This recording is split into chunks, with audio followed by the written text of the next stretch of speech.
Welcome back. Now in today's Rust building tips video, I have went over all the oldest tips videos that I've done and tried to find which ones actually still work from the last 2 years. And surprisingly, there's actually quite a lot. Now, the last skin giveaway we did, the winner has been picked, they have been notified, but if you want to win this rock, all you have to do is comment below and tell me which tip you like the best or how many of these tips you actually knew about. Again, someone will be picked at random and I'll message you via the comments. If these type of videos are handy for you, please leave a like. It lets me know that these are actually worth doing. As soon as I stop getting likes, I will most likely stop doing it, in all honesty. Now, everyone knows that Rust base building is getting a bit linear.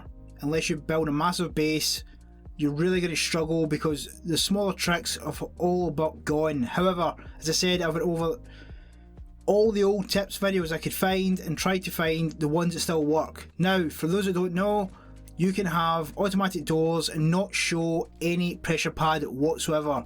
This is something we started doing about 2 years ago and it still works to this day, simply by using a spinner.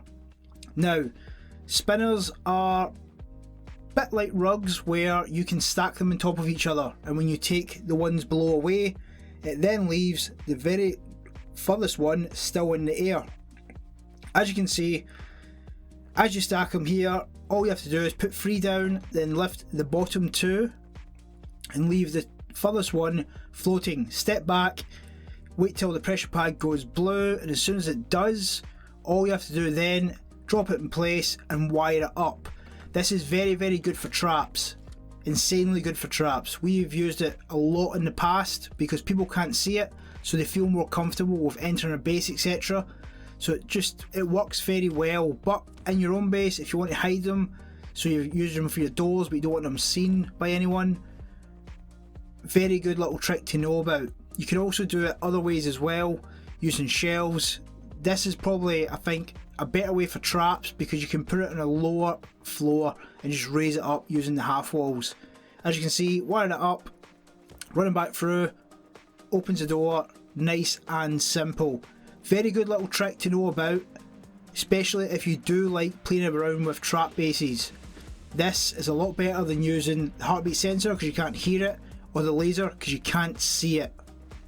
Now, sticking with the theme of traps, because traps are, let's face it, extremely fun, you can still hide landmines underneath the floor. This is something that's been in Rust for probably 4 years, but it's still equally as fun, especially if you want to put them on your roof to stop people from trying to steal minicopters as such. Now, how this is done is very easy. You want to have raised foundations either side, or some sort of way of making sure stability is that low that the twig wall will definitely take the floor pieces down with it. Otherwise, it's going to be a one-shot activation, so you have to make sure that you can do it in a way where it works every time. Easiest way, like I'm showing now, is have foundations either side, have your half wood wall and twig, then all you're going to do is put the landmines on top like so. They may take a couple of times to actually connect. When they do, put your floor down. You'll see they do not show through the floor. This has been a trap for years, but extremely effective and extremely fun, because if this is at full height, you can drop them into a pit of spikes or anything you want and they're pretty much out the game. As we know, electricity has been a fantastic add to the game. However, you can always see cables. People know if it's a trap because they see the cables leading to a room, etc, etc, but you can actually hide cables. This has been a thing for probably a year now. All you have to do is stretch out the cable to the maximum length and it glitches out. As you can see, I have this turret fully powered up and you can't see the cable at all because they're using the trick of stretching the cable fully. Now, this can be annoying to do, however it is worth it if you do not want people to know about a certain area in your base and use the cable as a way to direct them to it. You won't get this first time, but if you really want to hide it, then it's worth doing it massively. Now, to do this is very simple. All you have to do is take the cable, stretch it all the way along the wall, back and forward as much as possible to make sure that you can get the cable to the point where it will stretch all the way to the furthest length possible. Now when it is, you will see when you get to the very end of it, you can't fully snap on to the wall, but when you're at complete zero for the cable run, it will show that you can just about clip into the final connection. Now, as I said, you will have to play with this a lot to get the full 30 meter run. Once you do, then you're absolutely laughing. This, as I said, very, very effective if you do not want an area known via the cable, so it's fully hidden. Now, when people raid bases, they do look for where the cables go, so this is a godsend for those people who really, really want to go to the next level and make sure that they can hide it. All you have to do is make sure when you're clipping it, you get to the very, very end point where it's zero across all markers, and as soon as it's there, clip it in and you will see the cable vanish as soon as it's done. Moving on to the next tip, we're looking more at protecting your loot. Now, increasingly more people are using vending machines to store the loot because they are extremely strong, but if you get into the back of them, you can get the loot from it. That's where this comes in. Underneath me are 2 shotgun traps, and when I take away the TC, these will activate and take the floor away, meaning that the vending machine will explode and disappear. No loot will be got at all. Now, this works really well in smaller bases and you can fit it underneath the floor, etc. As soon as you get to it, bang, done. They're gone. You're not going to be able to use them again. Now, to do this is very, very easy. All you need is a raised floor using half walls where you can put the twig, have the shotgun traps at an angle and just place the vending machines on top. Very, very easy, but very, very effective. If you're starting your early base and you don't want anyone to get into the stuff, this might be a viable option. But again, if you have multiple loot rooms, this is also a very good option to have, or use the flame turrets because it will burn away the floors. If you've got a landmine below it as well, it will blow the landmine and take the floor away. There are a lot of possibilities with these and it can protect your loot very well indeed. Just play around with it, try to incorporate it into a base best you can because they can actually save you quite a lot if you don't want to give all your loot away. Now, sticking with the very simple tricks for bases. When you have any base, everyone knows that as soon as you upgrade, people are going to go for the doors because doors are effectively cheaper. Armour door, maybe not a great example, but a sheet door, 8 satchels, not a lot at all. However, if you have something to stop them from getting through, i.e. a workbench, which takes a lot to break, they're going to waste a lot of stuff to get nowhere. Now, rotating this means you can get through the door. This is a very simple trick, an effective trick, especially if you're a solo player. Again, if you're going to have like a starter base, beginning a wipe, you're going to have a tier 3 in there. Ultimately, it's perfect to use this because it means you still use the bench and it acts as protection and basically gives you another wall to block them through. Now, people could jump in each other's head and squeeze through. People say it all the time, doesn't really happen as much anymore, but by all means, if you can get through and do it, excellent, phenomenal, but I don't think you will. Now, as it's shown there, it's very simple to do. You just line up the way I did, place it through, in line with the door. When you switch it round, it is now blocked. A very, very effective trick and a good utilisation for all that scrap you've put into the workbench as well. Instead of it just sitting there doing nothing, it effectively becomes extremely useful because you can now use it to block a doorway. Easy little trick to do, only really works with the tier 3 though, that's the only downfall. Now, electricity again, this was patched, but for some reason is working again. You can put anything you want behind here to gain power as long as the sun can get to it. By that I mean the panels. This was patched, as I said, so I stopped using it completely because of that, but for some reason it is now letting sunlight get through to the panel. Don't know why, don't know when it started happening again, but it is. Now you see there with armoured, it works fine.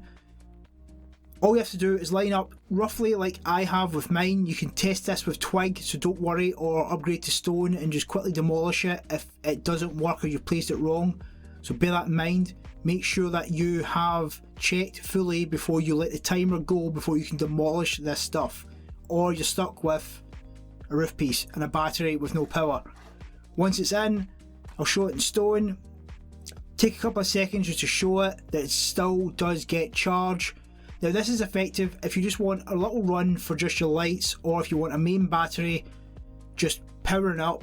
I'm not big on electricity, don't know how to use it, I'm very basic with it. I'm sure there's a lot of things from people who use electrics a lot more that could probably tell you how it's more useful, but for me it means I can see at night and I'm not stuck behind a furnace, which I never knew was there, for no reason. But make sure you have it in the direction of the sun. If you don't know, use your navigation at the top. The sun rises in the east, okay? Bear that in mind. Now, I've never found a use for this, but it's hell of a funny when it works. You can glitch a turret through a wall. Now, this isn't a great tip, but it could be funny if you're in an area with loads of high trees and loads of bush, etc. You can hide this behind your wall, people won't be expecting it. As they run past, bang, it takes them out. Now to do this, it is very simple. Using the extremely great rust building technique, you're going to take the half wall, which magically floats for no other reason than it's rust, and basically use a roof piece to glitch it through the gap. You've probably seen it with boxes in the past, where this is using a shotgun trap instead. As I said, I haven't used it properly yet in any sort of base. I've never really found a fantastic use for it, but if you're into meme trap bases, this could be a funny one to use. It does actually shoot through the wall. I've tried it many a time, so don't think it doesn't. It does. It works absolutely fine. Now, as I said, when you put the roof piece in, it will drop the wall down as shown. Place shotgun trap forward. As soon as you take the roof piece away, the wall will come back, and there you go. You now have a glitched shotgun trap. As I said, I haven't found a use for it yet, but if you can, fantastic. It's been useful for you.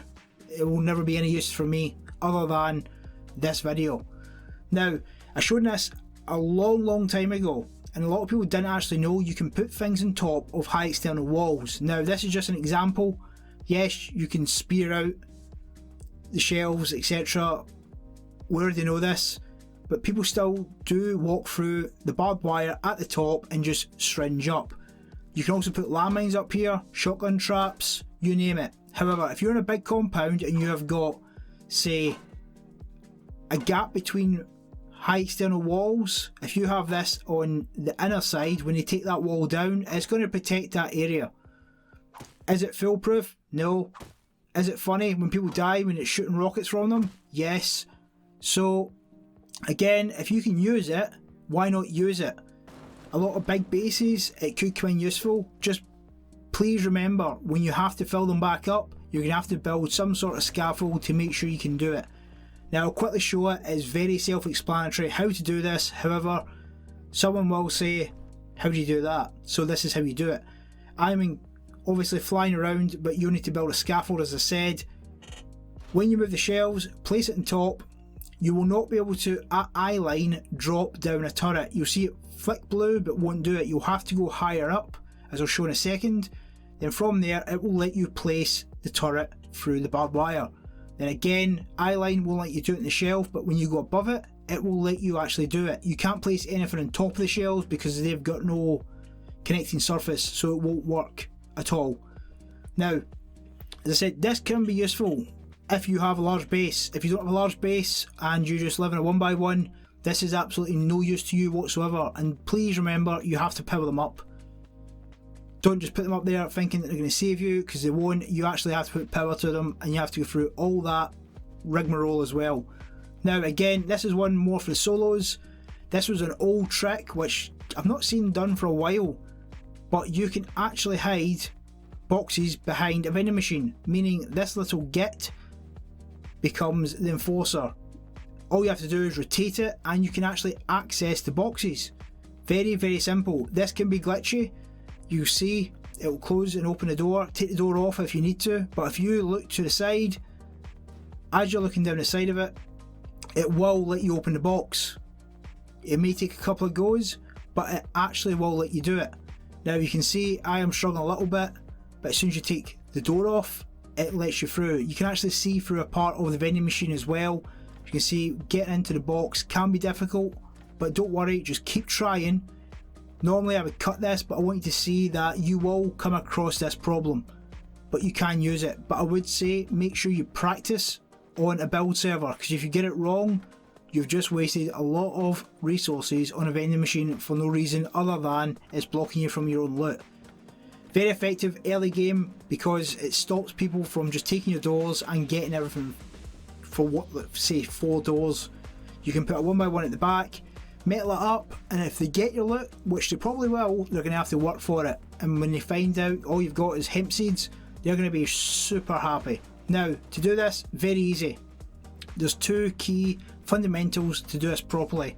1, all the boxes have to be far enough back so they're pressing the wall. You can't have them forward at all. 2, the vending machine must just be off the door. Do not clip it into the frame, clip it just back from the frame. When you switch the vending machine round, as in rotate it, it actually leaves a bigger gap because the back is actually smaller than the front in length. Now, as you can see, I can't get to anything here at all, but when I rotate it, the gaps are there. If I look through the spots, I can get into the boxes. Please, if you do use this, practice, because if you get it wrong, as I said, you're going to have to sit and destroy the vending machine. I would probably say upgrade the door, then put it down so you can at least destroy the door frame. Other than that, you're going to be stuck with a very expensive vending machine with all your loot. Now the final one is one that I have used for probably 3 years in all bases that I actually build when I do find the time to actually play Rust. This is perfect for a solo player because you can't get on the TC if you lock it afterwards. This is completely unlootable. You cannot get anything from this whatsoever. Once this goes down, it drops all loot to the bottom and you can't grab the bag. No matter how hard you try, you will not get the bag. Very, very simple and effective way of doing it. The downside is, yes, it's open, but if you have all your sulfur in this in your starter base, they're not getting it unless they go through the walls, so they're going to have to invest a hell of a lot to get not a lot back. Very effective. I've used it in a couple of base builds that I've done in the past, and people that have used it, they've taken it well received because it has actually helped in some cases where they get raided. People will say they'll just wait for it to decay. It takes longer for a base to decay than it does for a bag to disappear. Bear that in mind, because if that's your thought process, you're going to be standing there for a whole lot of time to find absolutely nothing behind that wall after it's done. Very, very simple. Use a half wall, then a small wall, and that is it. A very, very effective way of making unlootable TC completely unlootable. You can't do anything with it whatsoever. Extremely good. Now, as I said, if you want to enter the skin giveaway, all you have to do is comment below, tell me how many of these you knew or what was your favourite one, anything really, just so I know exactly what the feedback is on these, if they're worth doing, and keep doing. Again, if you like this and you like these videos, leave a like. It just lets me know that these are worth doing. I have tried to work on a base, I'm halfway through one, but just not really happy with it yet. I am streaming a hell of a lot more over on Twitch, but I do not stream Rust. Thanks for stopping by, and I'll catch you in the next one.